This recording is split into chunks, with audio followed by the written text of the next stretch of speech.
Hello, everybody. Bill Thornton, SoCalSabre here. It's time to take a look at what I've been listening to this week.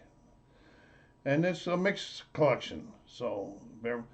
One of the things I was thinking about was, I have almost twice as many CDs as I have albums. Why am I not listening to them?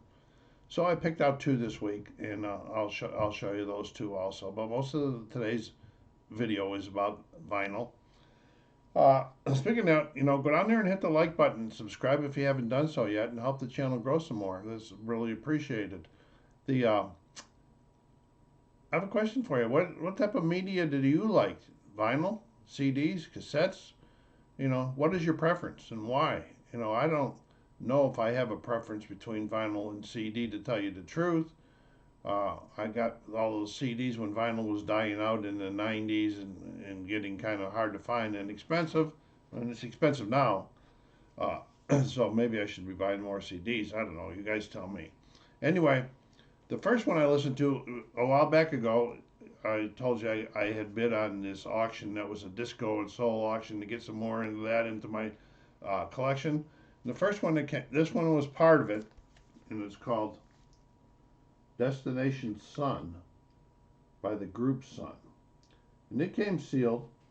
So the vinyl itself was near mint, but the cover, somebody, there's a discount hole punched in it up here, so that really distracts from the value of the cover.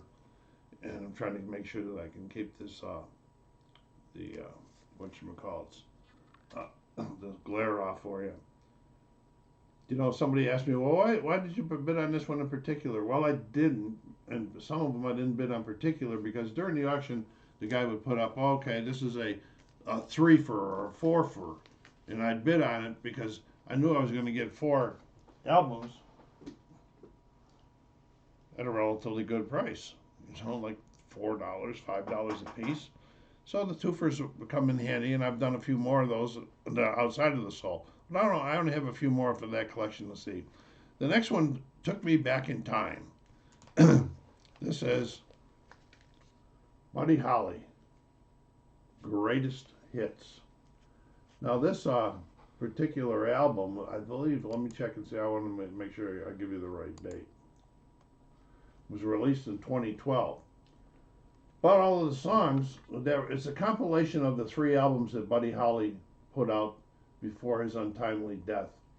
And it's got some great songs on it. It took me back, to the early to mid 50s when I was getting to be 8, 9, 10 years old and, really listening to radio and liking rock and roll already at a young age.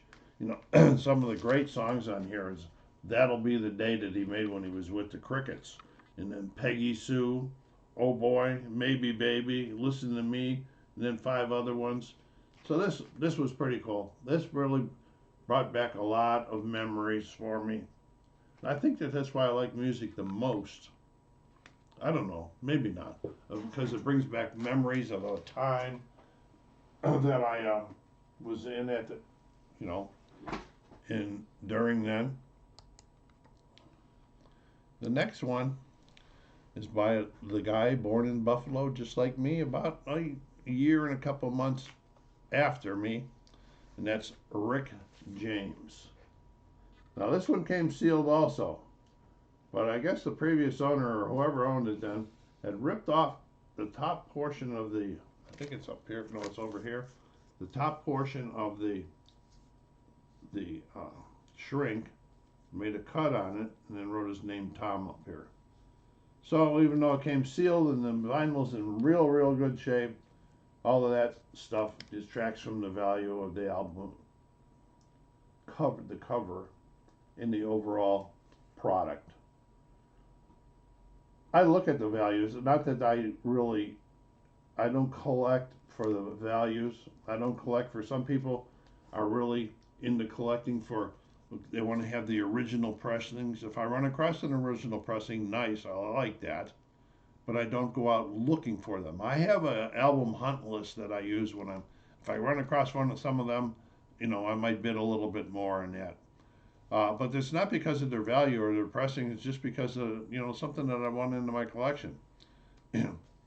like this one here on Discogs right now. There's 175 of them on Discogs.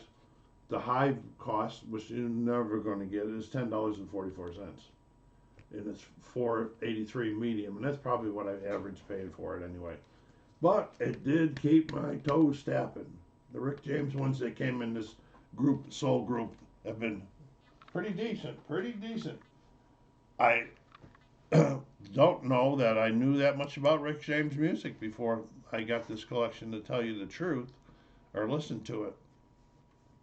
The next one's by a guy that I have became acquainted with his music in the last 4 or 5 years, and that I do like, and this is Foreign Affairs by Tom Waits. I think if you've watched before, you know that I'm a Tom Waits fan nowadays. I have this is 3 or 4 albums of his in a collection. This one was released in the U.S. in 1977. Let me see if I can look real quick here. I don't have my glasses on. This might be an original pressing. I don't know how to tell it all the time, but it might be, but that's okay. Well, anyway, I always use, when I buy these, I always use my brush and my cleaner on them and everything, and I did this for this, but I still found a little bit of more popping that I desire in this one, so I've tagged this to get a deep clean in my deep clean kit, along with some other albums that I got tagged for cleaning. So this is Tom Waits, and this was, jazz, rock, and blues, his normal stuff, but for the most part, compared to his other material that I have, I thought that this was just a little bit too mellow for my taste. So that's it. Tom Waits, Foreign Affairs. Now the next one I bought brand new. I don't know why, but after I listened to it, I'm glad I did. I bought this about in 2023. All right, this is called The Futuristic Sounds of Sun Ra. Sun Ra is the name of the artist, and it was released in late 2022 to be the 60th anniversary of the original record by Sun Ra. And I don't know why I bought it, because I knew nothing about Sun Ra. I don't know if it was the album cover or if it was on Record Store Day or whatever it was. But I bought it, and I just now listened to it this week. Okay? And this is like in near mint condition. You can see I kept the shrink on. I got another protector over the shrink, so it's got the hype sticker there. And this is jazz, and it's called hard bop and avant-garde jazz. And for being in the 60s, it was very or early 60s, 61, 62, it was pretty, I can say, experimental, all right? But I must admit, I was never a real big jazz fan until the last few years. And maybe that's why I bought it, because I wanted to start getting more jazz in my collection and learning a little bit more about it. And this guy was out of Chicago, and featured here on this one, The Futuristic Sounds of Sun Ra. Pretty cool stuff there. Okay, now a couple CDs that I listened to this week. And the first one was Rebel Soul by Kid Rock. I had to laugh. It's got the parental advisory on it. I didn't really hear nothing that nowadays would be classified parental advisory. But, Kid Rock, a lot of people say, well, he's just a rapper. Well, he did start off as a rapper, I believe, but he kind of changed it. And this is rock. This is rock, funk, and soul on here. This is pretty cool. Southern rock, country rock, rock and roll. And I really like this album. I guess he must have been one song that I heard on the radio or something that caught my attention. This was released in November of 2012. And I think that one of the things about this album was kind of cool when I did a little bit of research on it, that for the last 8 to 10 NASCAR races of that season, he opened it up. It was featured opening up one of the songs from this album. It's pretty cool. I like NASCAR, but this album is a good album. So, go up onto your whatever you stream on, Spotify or Amazon or nothing, give it a look. You might like this if you're a rock and roll fan. Okay. That's going to bring me to another one that brought back some memories. I've made 3 or 4 visits to Memphis, and I've been in Sun Records 3 times. The last time was just last July when I was in there with my grandson.